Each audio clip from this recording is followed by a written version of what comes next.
کربلا کو نہیں سمجھتا تب تک وہ ظہور امام کی تیاری نہیں کر سکتا۔ ہم لفظوں میں بھی الجھے ہوئے ہیں اور ہم واقعات میں بھی الجھے ہوئے ہیں۔ ایک مرتبہ آپ اپنے بچے کو جناب ہود کا واقعہ سناتے ہیں، کبھی جناب صالح کا واقعہ سناتے ہیں، کبھی سورہ بقرہ کا واقعہ سناتے ہیں، کبھی کسی جوان کو جناب یوسف کا واقعہ سناتے ہیں، بالکل اسی طرح کبھی اپنے جوانوں کو کربلا کا واقعہ سناتے ہیں۔ جس طرح ممبر سے خیبر کو سنایا جاتا ہے، خندق کو سنایا جاتا ہے۔ ایک مرتبہ بیان کرنے والا صرف واقعہ بیان کرتا ہے، اس واقعے کا میسج بیان نہیں کرتا۔ ایک مرتبہ آپ کہتے ہیں کہ میں گلی سے گزر رہا تھا اور میں نے دیکھا ایک بچہ گلی میں گر گیا، اور آپ نے بتایا، اگلے نے بڑا افسوس کیا، کہاں جب زمین پر گرا اس کا سر بھی زمین پر لگا اور سر سے بھی خون جاری ہوا۔ کبھی آپ نے کہا میں گاڑی پہ سفر کر رہا تھا، اچانک میں نے دیکھا ایک بائک والا آ رہا تھا اور گٹر کا جو ڈھکن ہے وہ کھلا ہوا تھا، اس کی بائک اس کے اندر چلی گئی اور بڑا افسوس کا مقام ہے، وہ گر کر مر گیا۔ آپ نے بھی واقعہ سن کے افسوس کیا کہ بچہ گرا، بائک والا گرا، دو لوگوں کو میں نے دیکھا ان کی گاڑیوں میں ایکسیڈنٹ ہو گیا اور وہ لوگ دونوں مر گئے۔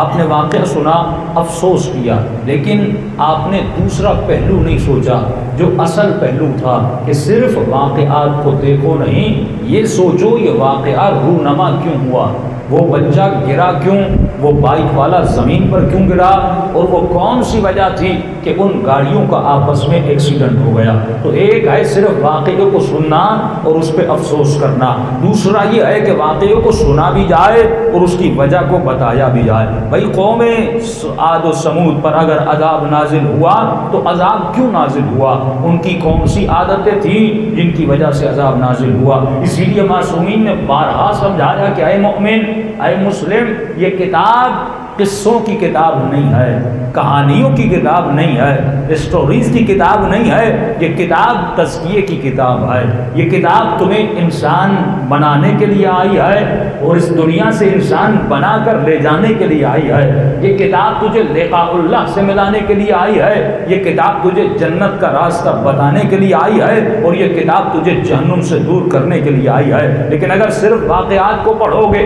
کتاب تو پڑھ رہے ہو لیکن اس کے ہدف کو نہیں سمجھ رہے۔ بالکل اسی طرح اگر ممبر سے خیبر ہو یا خندق ہو یا کربلا کا واقعہ ہو یا کسی اہل بیت کی زندگی کو سنایا جائے، یہ واقعات تو ضرور ہیں لیکن ہم اس زندگی سے کچھ سیکھ نہیں رہے۔ صلوات پڑھیں محمد وعلی محمد۔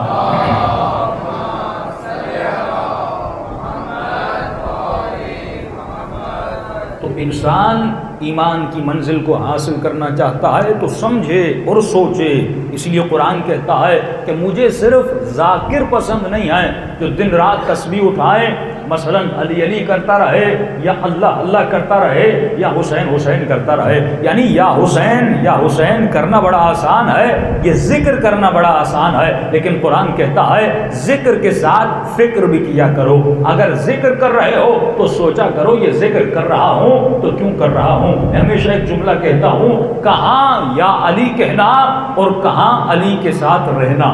یا علی کہنا بڑا آسان ہے لیکن علی کے ساتھ رہنا بڑا مشکل ہے، یا حسین کہنا بڑا آسان ہے لیکن حسین کے ساتھ رہنا بڑا مشکل ہے، یا رسول اللہ کہنا بڑا آسان ہے، یا اللہ کہنا بڑا آسان ہے لیکن ان جیسی زندگی بسر کرنا بڑا مشکل ہے۔ یہی وہ لمحہ فکریہ ہے جس کے لیے اہل بیت اس کائنات میں آئے، مصیبتیں اپنے وجود پہ اٹھائیں لیکن ہمیں بیدار کرنا چاہتے تھے۔ یعنی یہ سوچنے کی بات ہے کہ شمر لعین امام حسین کا سر قلم کرنے والا ہے، اور اس آخری لمحے میں امام حسین ایک جملہ فرماتے ہیں، فرمایا شمر مجھے 10 منٹ دے دے، میری روح خود بخود بدن سے نکل جائے گی، اتنا خون میرے بدن سے بہہ چکا ہے، اگر تو 10 منٹ کی مہلت دے حسین خود بخود دنیا سے چلے جائیں گے۔ لیکن یہ 10 منٹ کی بھی مہلت نہیں دیتا۔ ہمیں اس کا مزاج تو پتا ہے لیکن حسین کے مزاج کو سمجھنا بڑا مشکل ہے کہ امام حسین اسے کہہ رہے ہیں جس نے اتنے ظلم کیے ہیں، جتنے اتنے بڑے بڑے مظالم کیے ہیں، لیکن امام کو شمر کی بھی فکر ہے کہ کہ اگر یہ میرا گلا کاٹے گا تو لعین بن جائے گا، اگر حسین کا گلا کاٹے گا یہ ہمیشہ کے لیے جہنمی بن جائے گا۔ امام اس کی بھی فکر ہے کہ 10 منٹ دے دے، یہ گناہ کبیرہ نہ اٹھا۔ یعنی حسین ایک ایسا درد رکھتے تھے، یہ نہیں دیکھتے کہ سامنے آنے والا کون ہے، اس نے مجھ پہ ظلم کیا ہے، اس نے میرا راستہ روکا ہے، اس نے میرے اکبر کو مارا ہے۔ امام کو یہ پرواہ نہیں ہے۔ اگر حسین کو پرواہ ہے تو ایک چیز کی پرواہ ہے، اگر ہو سکے تو دنیا سے جانے سے پہلے بھی میں ایک کو جنتی بنا کے چلا جاؤں۔